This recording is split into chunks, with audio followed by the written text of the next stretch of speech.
So finally সেই দিনটা এসেই গেল। এবার আমার দিল্লি ফেরার পালা।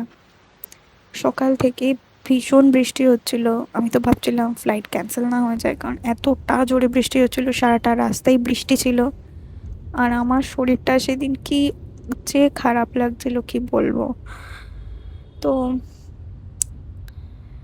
স্টিল একটা চাপা টেনশন মনে হয় থেকেই যায়। আর এবার তো অনেক দিন বাড়ি ছিলাম, প্রায় 2 মাস, প্রায় 2 মাস না তারও বেশি।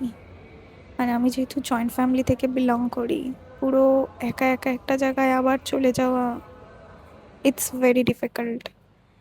একটা জায়গায় গিয়ে পুরো আবার নিজেকে প্রিপেয়ার করা মাইন্ডসেটটাকে, এটা অনেকটা কষ্টের।